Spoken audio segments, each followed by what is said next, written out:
You ever wonder when exactly play became a luxury? Think about it. When you were younger, recess was non-negotiable.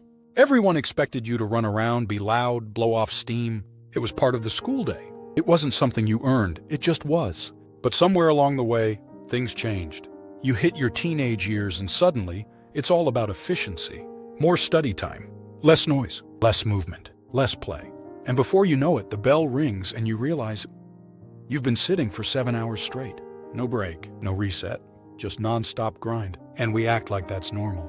We tell students, you're growing up now, as if growing up means working yourself into the ground. But here's the truth, nobody's saying loud enough. Your brain didn't grow out of needing breaks. In fact, the teenage brain might need them more than ever. And yet we keep skipping recess or any kind of mental break like it's some childish indulgence. But let me ask you this. If your brain is supposed to help you study, focus, solve problems, manage stress, be creative, how well do you think it performs when it's completely overloaded? Spoiler alert, not very well. See, your brain isn't a machine that runs smoother the longer you leave it on. It's more like a phone. Run too many apps at once, never charge it, and eventually, it shuts down. Or worse, it works but slowly, glitchy, lagging at every tap.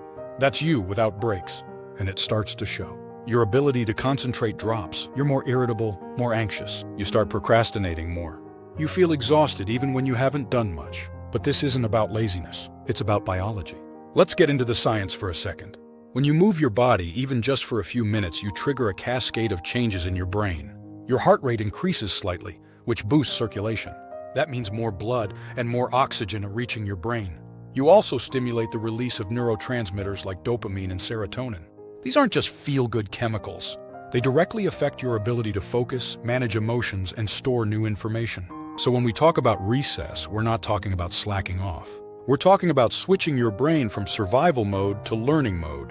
And when you skip that switch, you make everything harder. Now let's talk about teenagers specifically, because this gets even more important the older you get.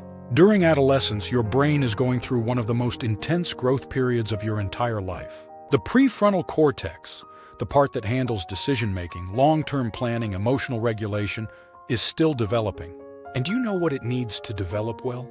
Rest, play, exploration, not constant pressure, not endless multitasking, not 14-hour days with zero downtime. Without proper mental breaks, the stress hormone cortisol builds up in the brain, especially in the hippocampus, which is crucial for memory. Over time, chronic stress without relief doesn't just make you feel worse.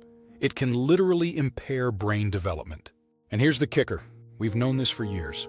Studies from countries that protect playtime, like Finland, show that students who get recess all the way through their teen years consistently outperform students who don't. They're happier. They're more focused in class. They actually retain more information in less time. So while most of the world is shortening breaks to cram more class time in, the countries prioritizing movement are pulling ahead. Let that sink in. Now you might be thinking, okay, but I don't have recess. My schedule's packed. I've got classes, assignments, maybe even a job after school. Fair. That's reality for a lot of teens. But here's the shift. You don't need a playground. You don't need 45 minutes and a whistle. You just need intentional pauses. Give yourself 10 minutes between study blocks to stretch. Take a walk. Do jumping jacks. Dance. Pace. Laugh. Breathe. 10 minutes without a screen. 10 minutes where your body moves and your brain unhooks from productivity.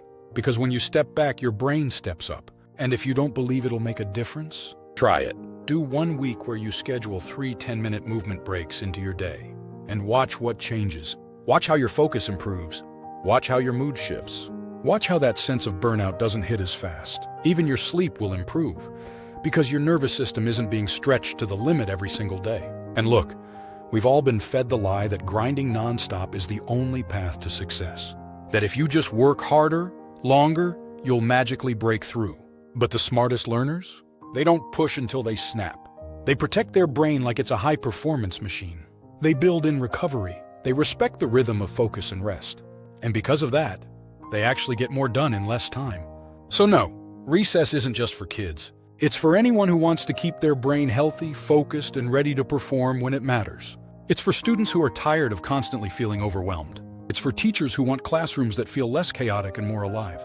It's for parents who want to raise teens who aren't crushed by stress. And it's for you, if you're ready to study smarter, not just harder. So the next time you catch yourself feeling drained, unfocused, or weirdly anxious for no reason, ask yourself, when's the last time I gave my brain a break? And then take one. No guilt, no hesitation, because rest isn't wasted time. It's prep time. It's when your brain resets, repairs, and gets ready to show up again. You don't grow out of recess. You grow into understanding why it matters more than ever. And the sooner you reclaim it, the faster your brain starts working with you again, instead of against you. Try it. You might be surprised what your brain can do after 10 minutes of just letting it breathe.